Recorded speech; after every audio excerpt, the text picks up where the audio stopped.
Yes, no. This is a backwards. This is just a backward speech of the first speech. Because the second speech has the same sound spectrum with the first speech. However, the second speech is not language. So, when the neonate had a natural speech, we found a very significant response in the temporal region. This is the same area as the adult language area.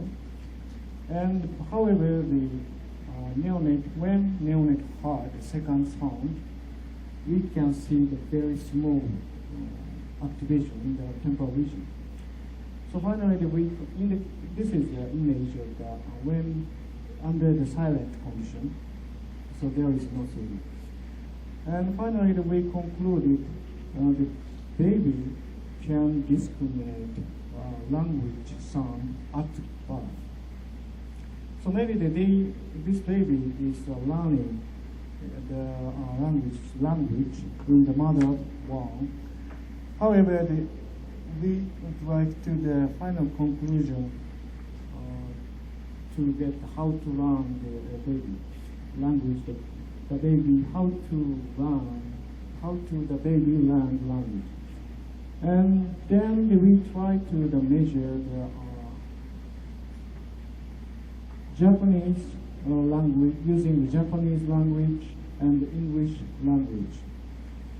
And so finally, in this case, we used a Japanese baby, and we find the Japanese baby can sense the just Japanese sound.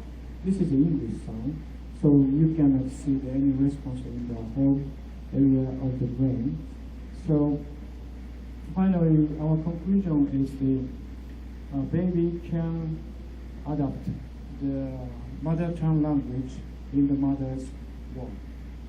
So that is our conclusion. Okay. So next chapter, we recently we try to measure the mind using the topography technique.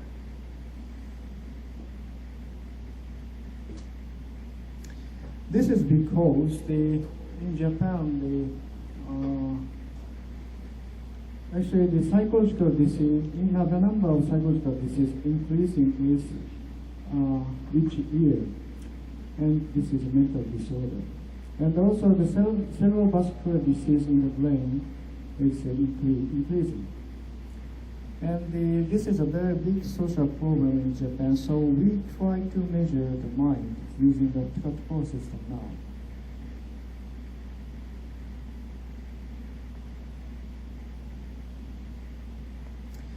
And recently,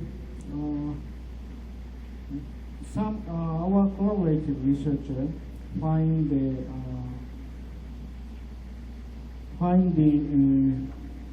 very specific signal in the frontal lobe.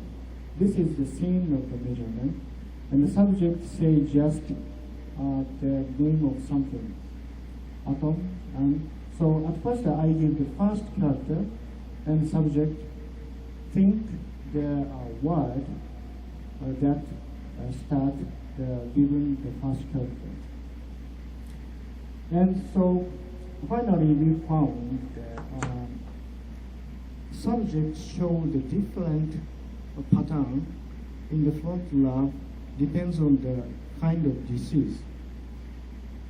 So this is a pattern of the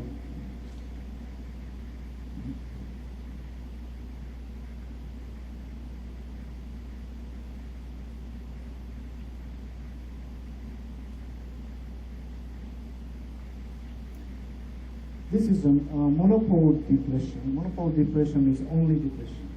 And this is a bipolar depression, which means the depression, and there is a two-stage, depression and non-depression. And the type of the disease is different, but the depression state is the same. However, the monopole depression disease, in the case of the monopole depression disease, you can see the very small response when the subject do this task.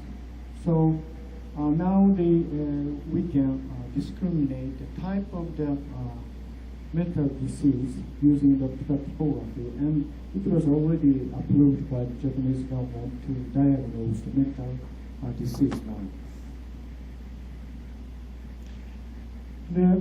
And also I want to now try to some task. I want to give you some task now. And at first, you can see the plus mark in the center. And then there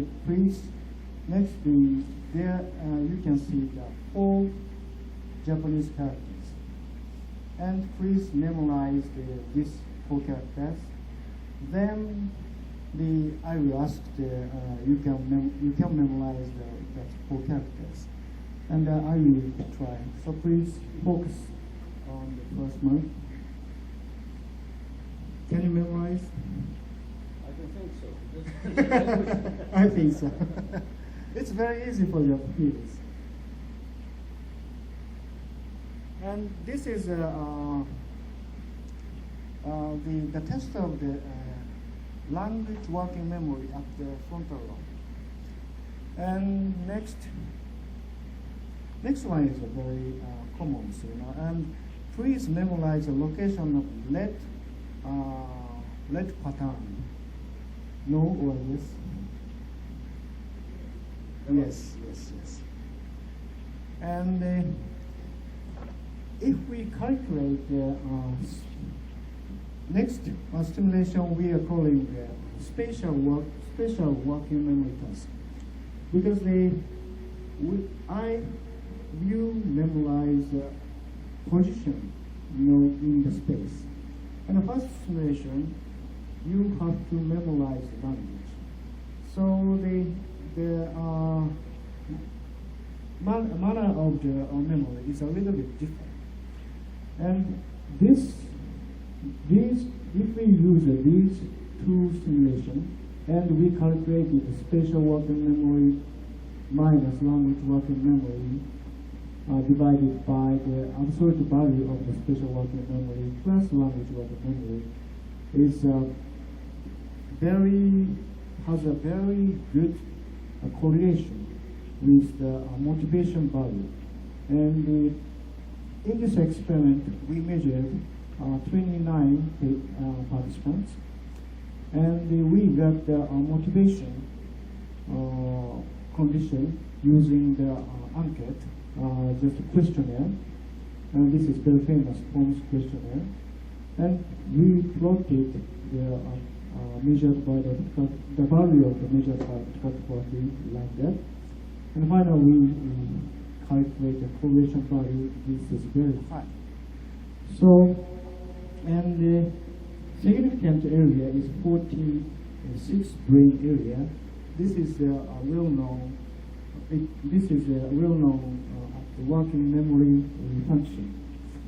So I think this technique can measure the motivation or some other mental mood.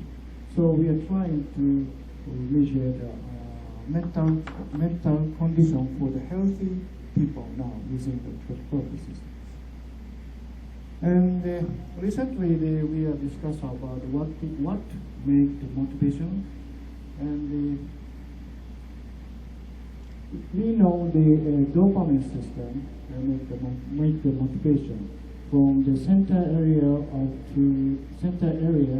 to the frontal lobe area, and maybe we can measure this type of the hormone system, because maybe the dopamine system can control the hemodynamic response. And also this is a motivation circuit. It was recently we are plotting the motivation circuit in the brain, each area is the name of the brain area, and probably we can make